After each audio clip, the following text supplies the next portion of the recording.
it's the question of what to do with liberty. Is liberty rather a means to another end, or is it rather the end in itself? I think that is probably the real root of the disagreement between the libertarianism and the broader right wing, or the neo-reaction. Although there is a lot of elements of libertarianism within neo-reaction. I mean, that's how the movement, pretty much began. But I think the use of liberty, or rather the abuse of liberty itself, is rather it's a question that's baked within the American psyche in particular. I feel that a lot of this discussion is North American, particularly American centric, and for obvious reasons. But that is the fundamental question: what to do with freedom, escape from freedom. So, yeah. Quick question on that, real quick. How do you abuse liberty? Well, that is very. How does a junkie abuse drugs? I mean, that's okay. No, I think that's a fair point. You can abuse it because if we have a lot of advertising, your abuse of liberty, in a liberty world. Like, my abuse of liberty shouldn't actually affect you unless, something like property rights or something. But, if I can choose to do whatever the hell I want to myself, you're putting like a wall. You're putting a wall around you. You're putting on the suit of armor, and the psychological suit of armor has not been invented yet, neither for you nor for your kids. So as far as various trends that occur in the world, like the advertising that little kids are getting from their iPads, for example, that does, I think, end up trickling into something that people would actually not really want to be a part of, but they are kind of forced to by the virtue of having all of this free expression of ideas going into the lowest common denominator for most people. Well, doesn't that start with the self first? Well, what is the self? Go on, Jesse. Or just being responsible, or having the choice to turn the TV off or something? Well, that's really the rift here, is the granularity at which you define a human. Phil believes a human is an individual, that your humanity stops at your skin. And Gio, I don't know him, but I think what you're saying, Gio, is that a human is a community, a human is a bloodline, more of, and that's the level of rights we should be looking at for humanity. And individual liberty, if you define that as the end all for individual rights and happiness, then of course you can't abuse liberty. It's the highest thing, but it can definitely abuse a community.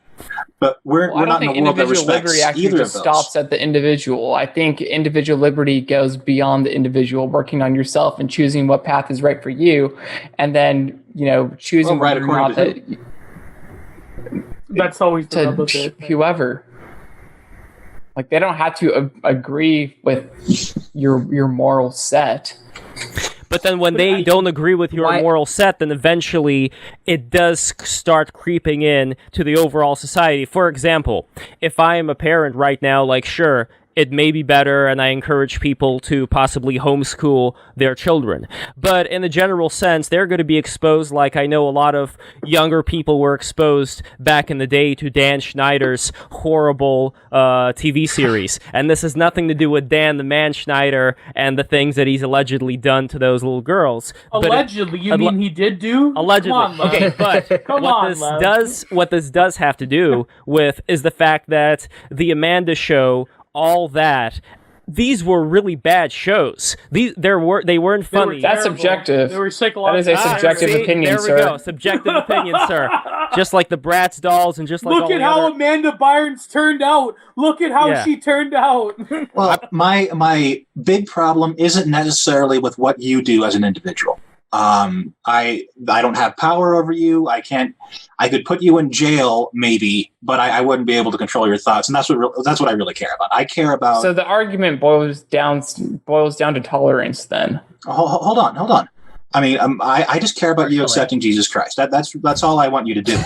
But there's another level of humanity out there. We don't live in a world that respects individuals.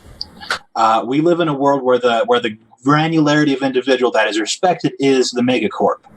That's who's human. That's who gets rights.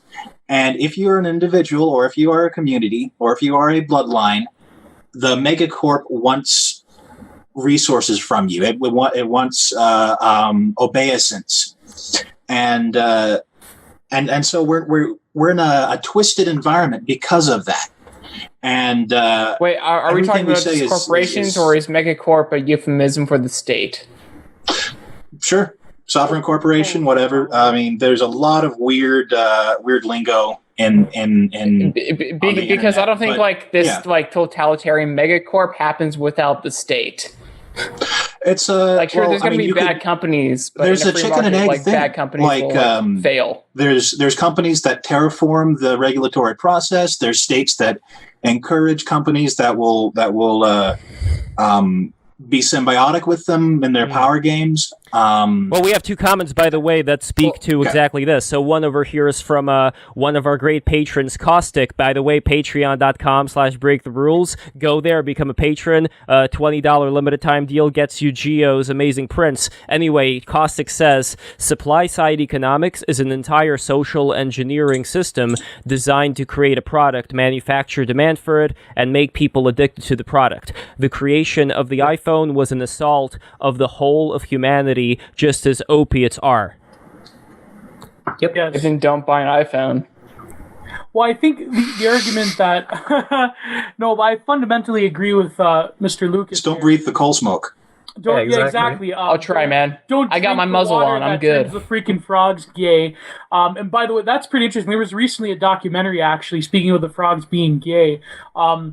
They're not actually gay. They're hermaphroditical. They have both male and female parts due to the atrazine. There was recently a documentary by this great YouTuber who does these crazy stories. His name is OKI, and he researched and he actually interviewed a lot of scientists that even were part of the EPA, how the symbiotic relationship between the EPA and the corporation that manufactures atrazine, to the point where the EPA actually adopted the regulatory rules that were crafted by this corporation that basically destroyed the scientist's career, that found the link between hermaphroditical frogs, hyperfeminization, and atrazine. And for example, in Puerto Rico, there was basically a genetic testing done by the CIA that destroyed the fertility of thousands of women. Anyways, that's one example. I think that really that's the core issue of not just what we value in terms of individualism, but it speaks beyond to what are our duties and obligations rather than rights. I think the rights, and my buddy Danny would agree, the rights-based framework really sort of has this unique tendency to cloud our thinking in terms of the manufacturing and the consumption of rights, because now we have a consumption model. This is capitalist realism. Everything is consumable, including our very notion of subjectivity and a rights-based society itself. It is what we are consuming in the moment. And so therefore we have quote-unquote rights that are just totally manufactured in the public discourse through an amalgamation of governmental and corporate and judicial forces. We talked about this on last stream. The good word for it would be the PMCs, the professional managerial class. I know. But I think this really encapsulates the modern structure of decentralized power, because you could make the argument that we live in the most hyper-individualistic age in human history, but it's a false individualism. Can I add something, Gio? Yeah, sure. Go ahead. So, listening to you guys' conversation, there's just a lot of, and I don't mean this as a slight, but in the modern discourse, there's a lot of implicit question begging because everybody inherently follows a liberal framework of right, individual right, being coerced into ideas or not being coerced, having a choice. I reject those dichotomies altogether. And the problem with rights is too long didn't read. I don't really believe in the concept of rights as we understand them. And the reason why is because, as Gio mentioned a minute ago, we live in a period, we talk about the Enlightenment project, the American experiment, and it's advertised as this is, you take away the brainwashing from, say, the priesthood and these tyrannical kings, and we flourish human reasoning, and because of that, we usher in the modern world, as they claim, has more rights and therefore more freedoms than any other period in history. But actually, the rise of ideas of individualism and human rights is concomitant with the rise of the modern state. We actually live in the most centralized period in human history. You look at the medieval Christendom, the medieval period, it is characterized by extreme decentralization. They didn't really have human rights as we know it today. They did have customary laws. For example, peasants in the medieval period had more freedom than you would expect from a modern day citizen state, a modern citizen. Correct. Example is customary law. For example, say the peasant every year would go to the forest to have a little party, a bonfire. And then the king says, this is my property, so I'm taking it, and I want it because it's my property. But when you look at customary law, what has been done customarily, traditionally, over the past hundreds of years, and you find that the peasants have done this every year as a holiday tradition, then the king cannot intrude upon that customary law.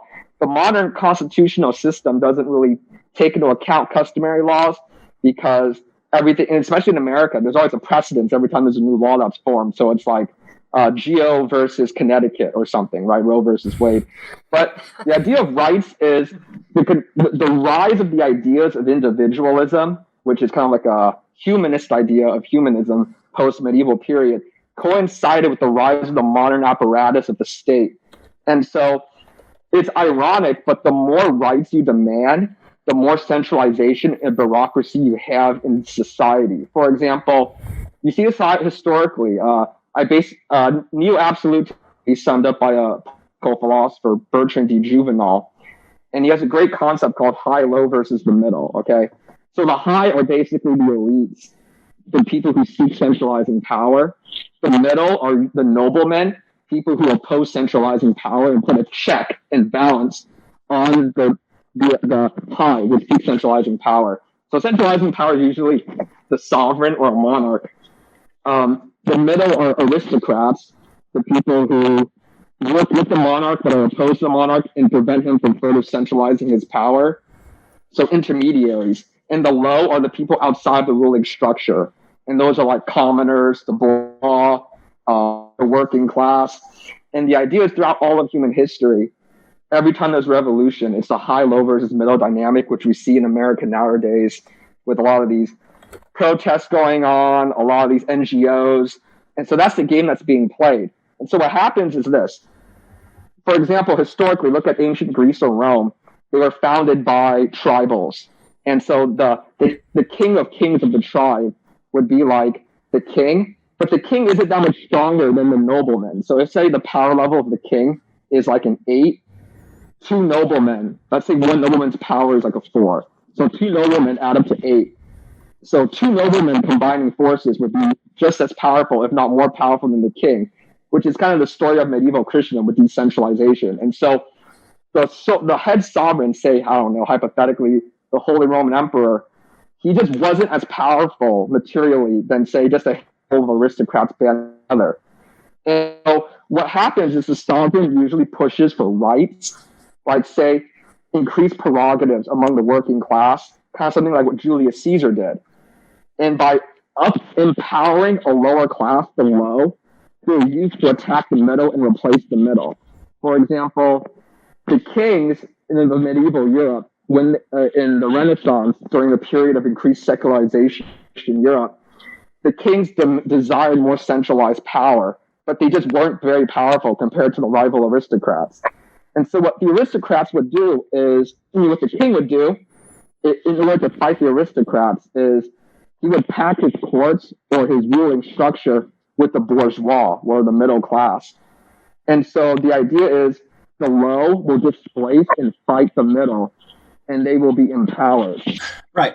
This high-low versus middle discourse is very important, very very important for understanding the situation that we're in right now. And I think we can head off from there to the modern era, which is the overwhelm, the technological singularity of the middle class, of the bourgeois taking over, which. Even today, we have a warm, fuzzy feeling when we talk about the middle class, and it's really weird for presidents to stand on balconies, and there's a problem if there's a poor laborer somewhere. You need to replace him with a robot. and that's I guess that's just Nick Land, right? The techno-capital singularity. That's the merchant class starting to pile power on power from the discovery of the New World and the Black Death and all that, which is, you can kind of see that as the reason why our society hasn't collapsed, or a better word would be settled. Why we're still building card castles on top of card castles. That we're living on all this free energy from oil, so we don't need to find a harmony with the sun and the wind and the sea, or nuclear. It's kind of symbolic that we've rejected nuclear so much. But I think that can bring us back to the modern age. And the reason we use all these abstractions, the reason we talk about every man as a kingdom, which is what rights language is about, is from this severing between humans and their communities caused by this singularity that we're in the middle of while these robots are eating us. Yeah, well, that's great. That's amazing. That's you would really like the online philosopher Chad A. Haig. Oh, Gio, can you talk louder in the mic? Sorry. Is this good? I'm familiar with Haig, yeah. Yeah, Being an Oil in particular. I think that's a really great read. But the way that not just modern capital, but rather the mineral, the structure of oil itself has fundamentally transformed our existence. And when future maybe alien reticuli historians find us as a civilization, they will find a layer of plastic garbage, like a sedimentary layer. But no, the high-low versus middle, I think there's various problems with the modern iteration, which is it Spandrel who came up, or Saylor that came up with the concept with Spandrel. Came up with bio-Leninism. I personally think there's some structural problems with bio-Leninism. I think that if you fill the ranks of the PMCs with incompetence, that eventually something's got to give. But Spandrel thinks that eventually there's a sort of equilibrium there. So bio-Leninism would be a modern, like, identitarian example of this, where people who are like basically the lower on the rungs of society, the detritus, if you will, they kind of like fill in these managerial positions because of the sort of over socialization that comes about with modern society, and they get to exist off of this techno-capital singularity that's a driving force of civilization. And therefore, this goes hand in hand with a lot of social discourse around like woke identity politics and affirmative action and so forth. So that's a modern example of the Juvenal's idea of high-low versus middle. And the problem I feel, as much as here's the thing, I think I can have more of an amicable discussion with libertarians than, say, I don't know, like we've had communists on the show, we've had like really hardcore socialist DSA types. They're totally out to lunch. But I think the problem with libertarianism is more structural in that ideally, if you look at the American yeoman ideal that a lot of libertarian thought is based off of, then eventually the high, low, and middle is sort of kind of addressed, but the problem is that there's no lineage of alternative political systems, absolutist political systems that there is in Europe. And so the problem with libertarianism is that it's essentially caught in that same, what Danny was talking about, that same liberal dichotomy. If I could add, go ahead.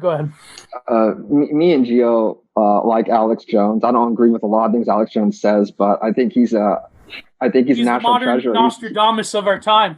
He's just an amazing performance, right? He's a great showman. But the problem I have with practically all modern conspiracy theorists like Alex Jones is that they point out that there's a ruling elite and they're very decadent and they have all these terrible, evil agendas, which is true.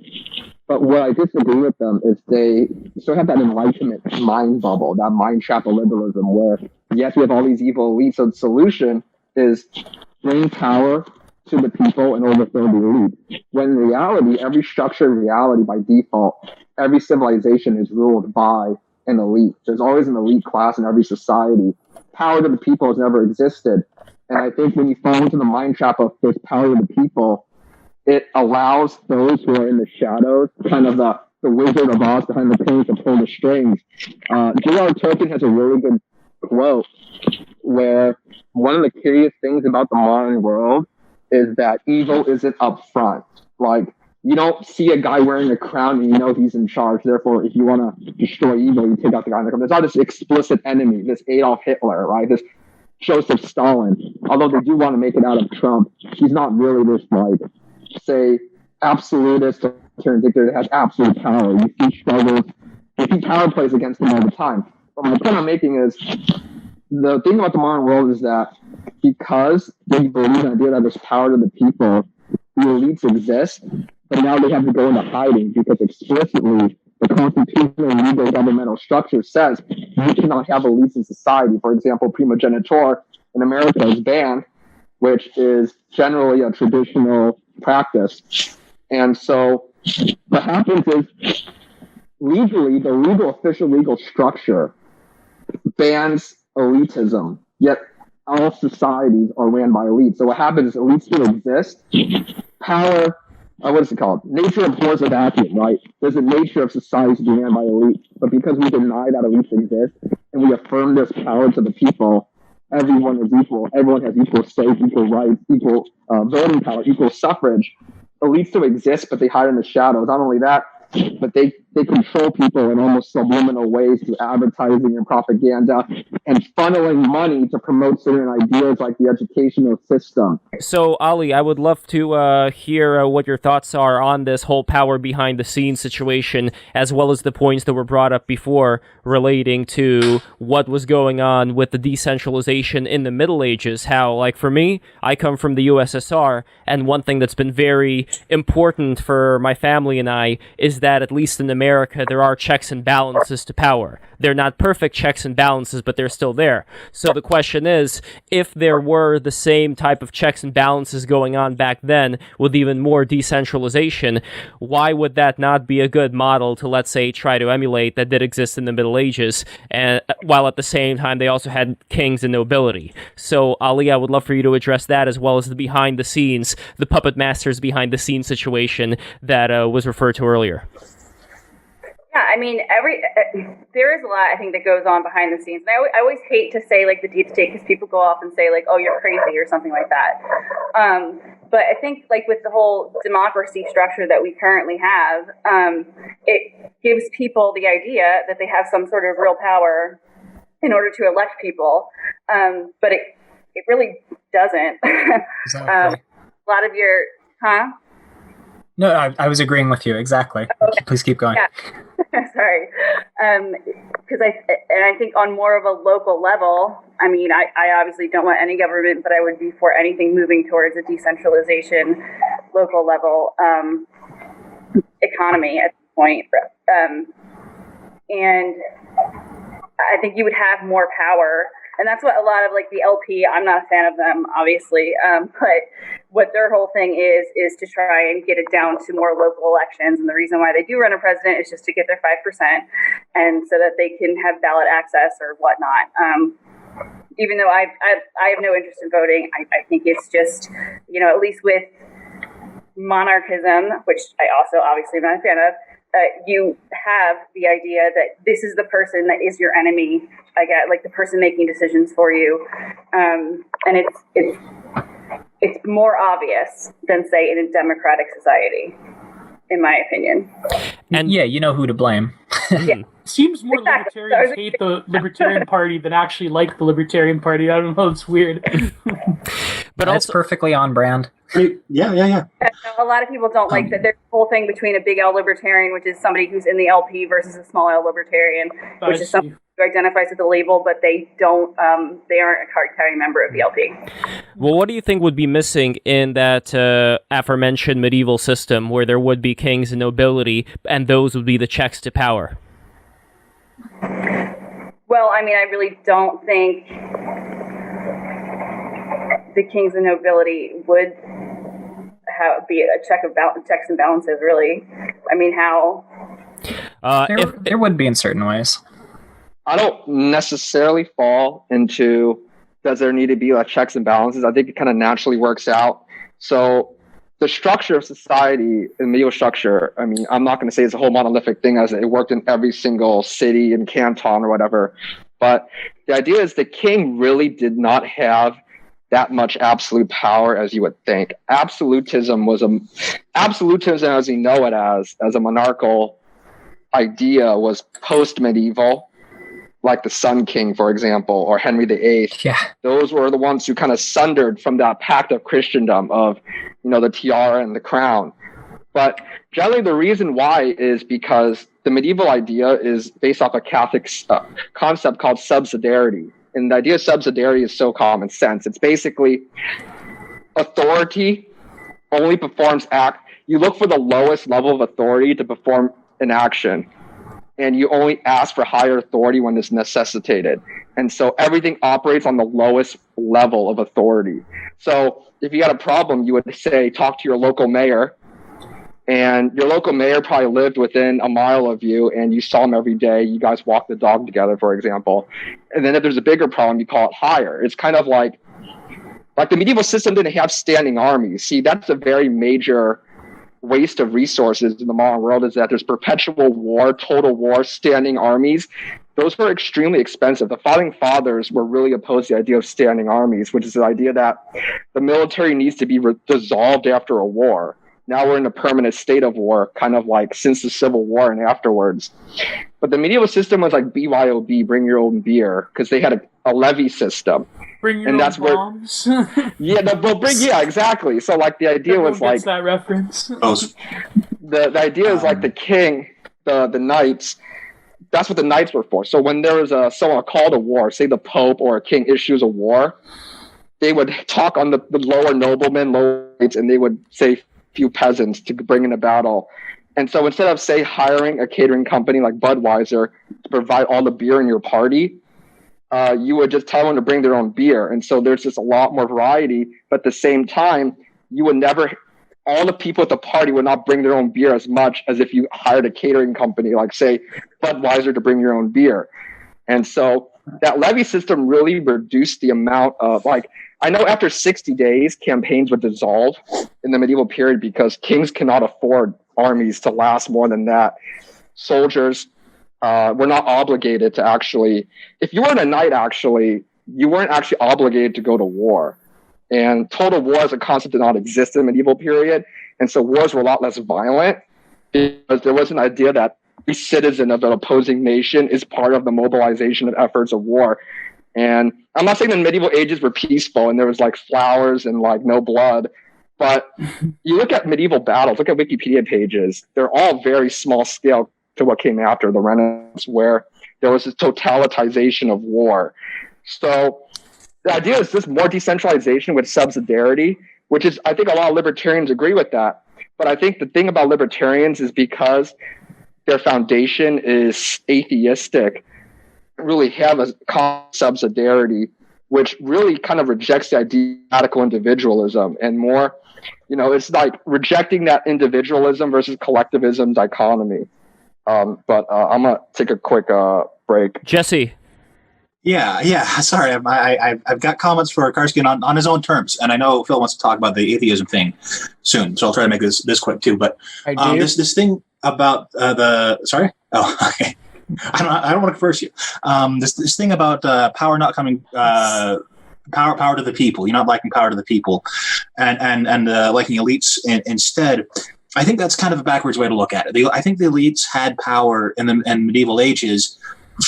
It was from the people, but power wasn't liquid. Power wasn't something that was equivalent. It wasn't a floating point integer. Power had a lot of different forms. And the nobility and the kings were rooted. The feudal system was a bond, ideally of love, between every level of society. Everyone had someone responsible for them, and someone who they were responsible for, even if it was a little girl and her doll. It was a feudal relationship. And I believe there was kind of a metaphysical connection there, a spiritual tap root going from the elites to the people. And that's one reason our elites today suck, is because they don't have that connection. and Exactly. they play like they're middle class. I do want to add one quick thing though about that, because what I think people may be getting wrong when they do look at, and Gio, you probably know where this is going, when they do look at countries like Russia, they see that Russia is trying to kind of emulate that same idea in the things that they say. Like in the things that Putin says, he does try to act that way, even though the actual reality of living in Russia is pretty much a hell on earth, where all the people that are working for him constantly use and abuse the citizenry, take away the businesses of anybody who's being successful. Atlanticist propaganda. I will not have it. Like propaganda. But the power in the people, the power that radiated from the people, the cream of that medieval power came to America, and the subsidiarity was everywhere. It was in full bloom when de Tocqueville came to America, and he described the if there was a pothole, the citizen would go out in front of their house and they would fill it, and it would be an imposition for the government to try to do that. And that's a libertarian ideal right there. But they were a kind of people that could do that. And Tocqueville compared these people favorably to the Europeans who waited for the government to do everything, which is, I recommend Democracy in America. It feels like boomer polemic, even though it's 150 years old. It's their Bible. But it's very, very, very effective writing. And the people need that root. The people need something to draw their power and their energy from, which is the soil and which is the Lord. And without that, you get people that may be very, very energetic, but kind of wandering and drifting and very vulnerable to propaganda and to marketing and to predatory corporations, predatory monarchies, and that's really the issue I've got with libertarian systems, is how defenseless it leaves the individual. If you don't like it, don't buy it. But who controls what you like? There is an entire literature about controlling what you like and changing what you like. And you might feel like you have a lot of free will, but as an individual, that's kind of a blind spot. That's kind of an optical illusion. Well, it's like that allegory of the cave idea of freedom, where freedom, I think, is not just the freedom from other people being able to, lock you up or whatever. It's also, I think, the freedom from desire. And people have their desire being utilized on a daily basis by all the media, and like you could say, well, it's their choice to watch it, or it's their parents' choice to watch it. But still, when it comes to something like that, like I don't have an answer here, but it does seem like there was a lot of time and investment put into making sure that people are driven to the lowest common denominator, as effectively as possible. And how much certain systems like the church could have been able to hold society if it was a little bit more decentralized in such a way that the best qualities would be brought up. I would say, though, that as a contrast to that, and this brings up Russia again, but not Russia of today, the Russia of the time when it was ruled over by the Golden Horde, because that was an example, I think, of hypocrisy on the part of the church and on the part of all the saints. So, for example, you would have someone like Alexander Nevsky, who was canonized by the Russian Orthodox Church. Alexander Nevsky worked as a kind of like a fee collector for the Golden Horde, where when the village did not pay up, and this happened several times, I believe it happened with the city of Novgorod, when they didn't pay up, what did he do? He burned the entire city down. So that is not an example of a positively paternalistic system of the church. They were saying prayers for the health of the Khan and his family. Meanwhile, the Khan and his family were massacring and were leeching off the product of the Russian people. So that is another thing that I want to make sure we don't ignore when we look back with, if some people do look back with more rose-colored glasses of the times that happened before, how do we make sure something like that, which I am seeing today personally in the modern state of Russia, how do we make sure that something like that does not come back masquerading as this much better system that, let's say, Jesse, you talk about? And after that, I'm going to bring it to Phil, but Jesse, let me know what you think of that. Well, in all questions of local autonomy, I support, I guess, how to put this, the Mujahideen ideal. I support every community being well armed, knowing their community very well, knowing the terrain, being close enough to nature to know where to hide if they bring helicopters. And I support them being rooted in their ideals, being willing to fight and die for the freedom of those to come after them.